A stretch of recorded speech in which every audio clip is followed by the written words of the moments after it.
Sistem endokrin adalah kumpulan kelenjar yang memproduksi zat kimia atau hormon. Sistem eksokrin adalah sistem yang memproduksi zat yang dikeluarkan oleh tubuh. Contohnya, kelenjar keringat dan kelenjar air liur. Sistem endokrin pada wanita dan laki-laki. Pertama, pineal, kelenjar endokrin kecil yang terletak di pusat otak.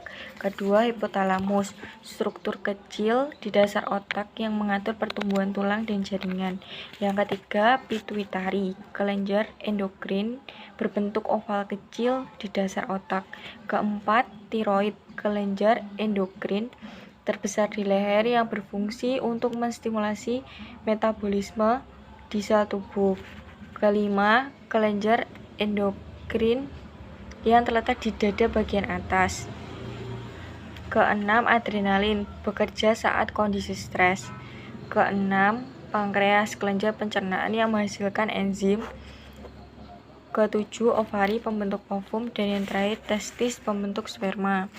Hormon adalah zat kimia yang disekresikan ke dalam darah oleh satu atau kelompok sel yang menimbulkan efek fisiologi pada sel tubuh lain.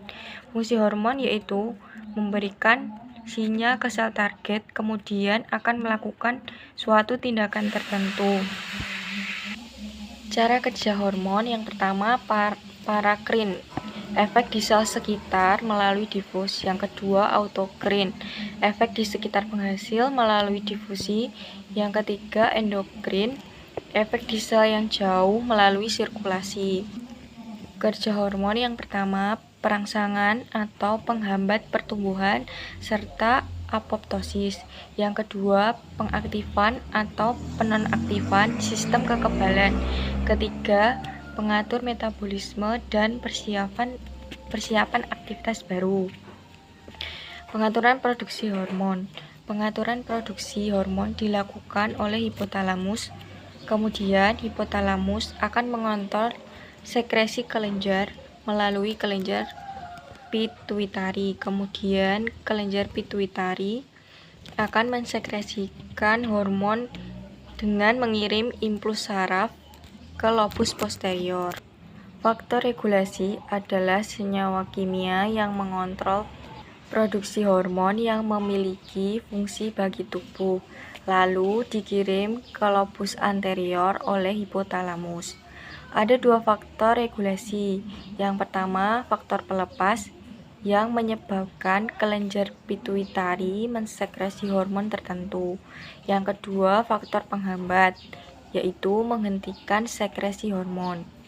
Kelenjar hipofisis disebut sebagai kelenjar pengendali karena menghasilkan hormon yang mengatur kelenjar hormon lain. Hormon yang dihasilkan kelenjar hipofisis yaitu gonadotropin, somatotropin, tirotropik, kortikotropin, prolaktin, MSH, antidiuretik, dan oksitosin. Hormon melatonin. Hormon ini berfungsi sebagai pil tidur. Memiliki fungsi melegakan tekanan yang disebabkan oleh keletihan. Kelenjar tiroid. Kelenjar ini menghasilkan dua hormon. Yang pertama, tiroksin, yang berfungsi untuk meningkatkan metabolisme energi. Yang kedua, kalsitosin, mencegah pengeroposan tulang dan menurunkan kadar kalsium dalam darah. Kekurangan mineral yodium menyebabkan bengkaknya kelenjar gondok. Kekurangan hormon dapat menyebabkan kekerdilan. Kelebihan hormon dapat menyebabkan pertumbuhan raksasa. Kelenjar tiroid berfungsi untuk membantu pertumbuhan normal dan fungsi otak pada bayi, membantu tumbuh normal organ dalam menjamin metabolisme sel, jaringan, dan organ. Kelenjar paratiroid berfungsi untuk meningkatkan kadar zat kapur dalam plasma darah dengan cara yang pertama, meningkatkan penyerapan kalsium dari usus. Yang kedua, reabsorpsi kalsium dari ginjal. Kelenjar anak ginjal. Bagian korteks ginjal menghasilkan hormon. Yang pertama, aldosteron, berguna untuk meningkatkan penyerapan ion Na dari ginjal. Yang kedua, kortisol, meningkatkan tekanan darah dan kadar gula darah. Yang ketiga, androgen, merupakan bahan baku testosteron. Bagian medula menghasilkan hormon adrenalin yang berfungsi untuk meningkatkan enzim. Hormon dihasilkan oleh kelenjar renal, merupakan hormon steroid, menghasilkan hormon seksual atau estrogen dan testis. Fungsi DEA menjaga hati dan organ-organ lain, menjaga kestabilan dan keseimbangan tekanan darah, serta pencegahan kencing manis. Kelenjar timus terletak di dalam mediastinum di belakang tulang dada, menghasilkan hormon timus. Hanya dapat dijumpai pada anak usia di bawah 18 tahun. Fungsi kelenjar timus yaitu mengaktifkan pertumbuhan badan, mengurangi aktivitas kelenjar kelamin, dan sebagai imunitas tubuh. Pankreas, terdapat pulau Langerhans yang terdiri dari sel alfa dan beta. Sel alfa menghasilkan hormon glukagon yang berfungsi mengaktifkan enzim untuk menguraikan glikogen menjadi gula darah. Sel beta menghasilkan insulin yang berfungsi untuk mengubah glukosa menjadi glikogen. Hormon insulin berfungsi untuk yang pertama membantu pembakaran dan penyerapan glukosa. Yang kedua, menyeimbangkan glukosa dalam darah dan mencegah kencing manis. Yang ketiga, membantu sel menyimpan tenaga. Yang keempat, membantu proses penyimpanan glukosa berlebihan di dalam hati. Kelenjar testis terletak di bagian interstitial testis. Kelenjar testis menghasilkan dua hormon. Yang pertama, hormon relaksin yang berguna untuk mengatur relaksasi otot yang berkaitan dengan sifat kelamin. Yang kedua, hormon testosteron, mengatur pembentukan sperma. Hormon testis berfungsi untuk 1. Mengawali keinginan sel, 2. Merangsang pembesaran otot, tulang kulit, dan organ seks. Yang ketiga, merangsang pembesaran rambut, janggut, dan organ kelakian. Yang keempat, menambah baik fungsi otak dan penglihatan serta daya pemahaman. Kelenjar ovarium menghasilkan dua hormon. Yang pertama, hormon estrogen. Hormon-hormon folikuler dihasilkan oleh folikel de Graaff. Yang kedua, hormon progesteron merupakan korpus luteum.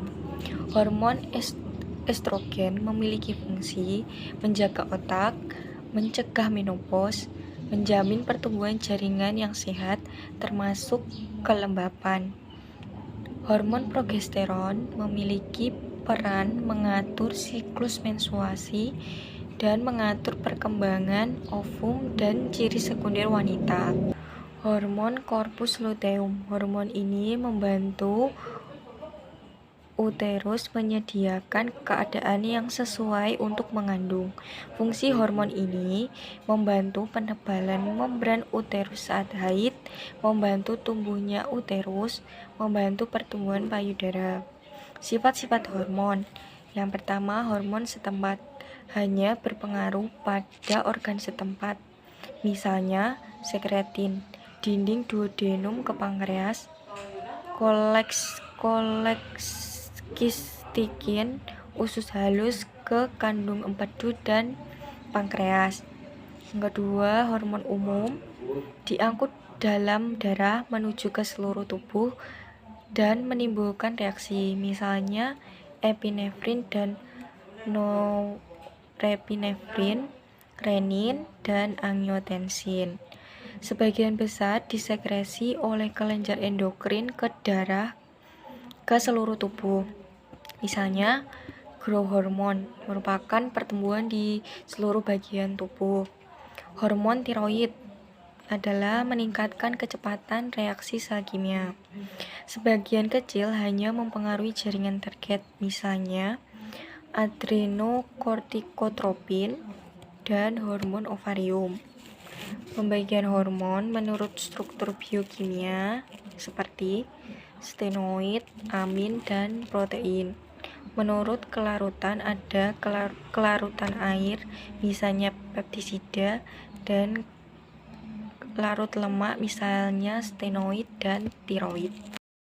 Stenoid sebagian besar berasal dari kolesterol, disekresi oleh kolesterol adrenal ovarium, testis, dan plasenta. Amin merupakan derivat dari asam amino tirosin, disekresi oleh tiroid dan medula adrenal. Protein dan peptida hipofise anterior yaitu molekul-protein, hipofise posterior yaitu peptida yang mengandung 8 asam amino, hipofise posterior peptida yang mengandung 8 asam amino, insulin, glukagon, paratormon atau polipeptida besar. Sintesa, penyimpanan, dan sekresi. Hormon steroid prekursor sintesa melalui reaksi enzimatik disekresi oleh korteks adrenal, ovarium, atau testis. Hormon amin sintesa oleh kerja enzim dalam ruang sitoplasma sel kelenjar. Hormon medula adrenal disimpan dalam vesikel sampai waktu disekresi. Hormon tiroid disimpan dalam bentuk tiroglobulin, disimpan di folikel kelenjar. Disekresi enzim spesifik memecah tiroglobulin. Hormon peptida dibentuk oleh retikulum endoplasma granular dari sel kelenjar, disimpan di badan Golgi hingga ada rangsangan yang sesuai. Patofisiologi sistem endokrin. Gangguan pada kelenjar ini adalah yang pertama, gigantisme. Tanda dan gejalanya: peningkatan ukuran tubuh, lengan, dan tungkai yang memanjang serta tidak proporsional. Akromegali. Tanda dan gejalanya: pembesaran kepala, tangan, kaki, rahang, lidah, dan jaringan lunak. Kelenjar adrenal, misalnya mineral okortikoid, yaitu meningkatkan jumlah Na dan menurunkan jumlah K dalam cairan ekstraseluler. Yang kedua, glukokortikoid memiliki peran yang pertama, mengontrol metabolisme KH, protein dan lemak. 2. Menolak efek destruktif dari stres mental dan fisik. Hormon seks adrenal atau androgen dan estrogen menimbulkan efek maskulinitas dan feminilitas. Efek kelebihan kadar aldosteron menyebabkan hipoklemia, keadaan menurunnya konsentrasi K dalam plasma darah. Efek rendahnya kadar aldosteron, peningkatan 60-100% keracunan jantung.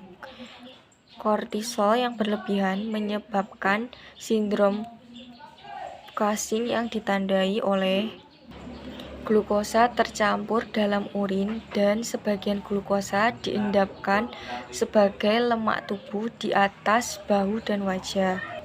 Penyakit Addison, gejala awalnya lemah, lesu, dan pusing. Kulit menjadi lebih gelap, bintik hitam di kening, wajah dan bahu mengalami penurunan berat badan, mengalami dehidrasi, nafsu makan hilang, muntah, dan diare. Jika penyakit tidak terlalu berat, gejala cenderung hanya mengalami stres. Jika penyakit tidak diobati, bisa nyeri perut, kelemahan yang luar biasa, dan tekanan darah sangat rendah. Diagnosis penyakit Addison. Yang pertama, pemeriksaan darah menunjukkan adanya kekurangan kortikosteroid kadar Na dan K yang rendah.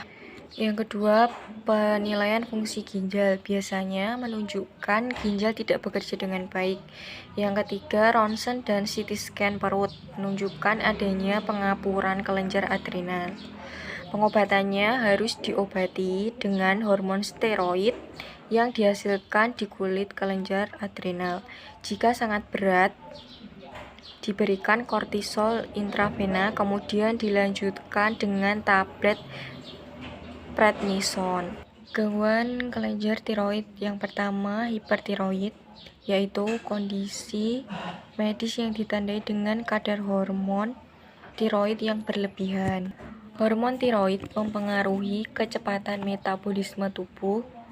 Sel-sel dalam kelenjar tiroid menghasilkan hormon tiroid seperti tetraiodothyronin atau T4 dan triiodothyronin atau T3. Perbedaan tiroksin dan triiodothyronin yaitu triiodothyronin punya kecepatan 4 kali lebih kuat dari tiroksin. Jumlah triiodothyronin lebih kecil dari tiroksin. Fungsi hormon tiroid yaitu yang pertama, meningkatkan aktivitas metabolisme seluler melalui peningkatan jumlah dan aktivitas sel mitokondria. Yang kedua, berpengaruh pada pertumbuhan dan perkembangan. Efek spesifik yang pertama, meningkatkan kebutuhan vitamin. Yang kedua, meningkatkan laju metabolisme hingga 60-100%. Yang ketiga, menurunkan berat badan. Hipotiroidisme, penyebabnya autoimunitas terhadap kelenjar tiroid yang menyebabkan tiroiditis. Dampaknya yaitu timbulnya goiter tiroid, gejalanya yaitu konstipasi, kenaikan berat badan, kecepatan denyut jantung menurun, kelemahan otot yang ekstrim. Dampak dari goiter tiroid adalah miksedema dan kretinisme. Miksedema ditandai dengan meningkatnya jumlah total cairan interstisial, berat badan meningkat, dan penderita terlihat gemuk tapi tidak sinter. Kretinisme, keadaan di mana individu mengalami hipotiroidisme yang ekstrim selama kehidupan janin, bayi, dan kanak-kanak.